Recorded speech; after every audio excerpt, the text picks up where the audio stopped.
ជំរាបសួរពុកម៉ែបងប្អូនទាំងអស់គ្នាបាទហើយនឹងថ្វាយបង្គំព្រះសង្ឃគ្រប់ព្រះអង្គដែលតែងតែតូតនឹងតាមដានវីដេអូរបស់ខ្ញុំដែលនិយាយអំពីឱសថបុរាណខ្មែរបាទហើយថ្ងៃនេះផងដែរគឺមកកាប់ដើមខ្ទុំហើយអានេះខ្ទុំទឹកពុកម៉ែបងប្អូនណាមានខ្ទុំទឹកខ្ទុំធំណាអានេះខ្ទុំតូចក៏បានយើងហៅខ្ទុំទឹកក៏បានពុកម៉ែបងប្អូនណាហ្នឹងហើយយកទៅព្យាបាលចំពោះnướcដែលមានសរសៃខ្ចីពុកម៉ែបងប្អូនណាហ្នឹងហើយខ្ទុំនេះស្លឹកវារបៀបនេះពុកម៉ែបងប្អូនហើយត្រួយរបស់វាគួររៀងលឿងហ្នឹងហើយខ្ទុំហ្នឹងហើយដើមវាគួររៀងប្រផេះនេះដើមឲ្យខ្ញុំកាប់ធ្វើថ្នាំហ្នឹងហើយប្រផេះហ្នឹងហើយស្អាតណាខ្ទុំហ្នឹងហើយពុកម៉ែបងប្អូនណាត្រូវការ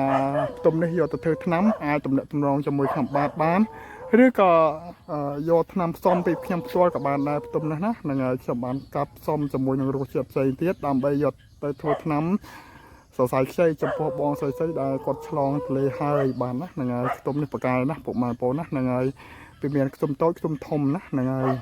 ហើយខ្ទុំធំខ្ញុំអត់ទាន់កាប់ទេបន្តិចទៀតបានខ្ញុំបង្ហាញណាហ្នឹងហើយបង្ហាញតែវីដេអូខ្ទុំតូចសិនហ្នឹងហើយពុកម៉ែបងប្អូនណាហ្នឹងហើយខ្ទុំនេះគឺពុកម៉ែបងប្អូននេះវាមានត្រួយពណ៌នេះហើយស្លឹកពណ៌របៀបនេះស្លឹកវាណារៀងឆ្នោតពណ៌កណ្ដាលហើយស្លឹកវាស្អាតណាពុកម៉ែបងប្អូនហើយស្លឹកគឺវាដុះតាមរបៀបអញ្ចឹងបាទហើយមានតកៅស៊ីអុចហ្នឹងហើយខ្ទុំហ្នឹង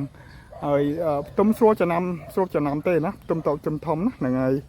ពុកម៉ែបងប្អូនណាមិនចំណាំអាចមើលនឹងវីដេអូរបស់ខ្ញុំបានហើយត្រួយរបស់វាគឺខ្ញុំបានជម្រាបហើយខ្ទុំគឺវាមានអត្ថប្រយោជន៍សម្រាប់ព្យាបាលជំងឺសរសៃខ្ចីដូចខ្ញុំនិយាយអញ្ចឹងហ្នឹងហើយវាយើងយកនេះវាក៏បានយើងយកដើមវាក៏បានណាវាពូកែដូចគ្នាខ្ទុំនេះហ្នឹងហើយវីដេអូខ្ញុំមានតែប៉ុណ្្នឹងទេសង្ឃឹមថាពុកម៉ែបងប្អូនខ្ញុំជួយcontrolហើយ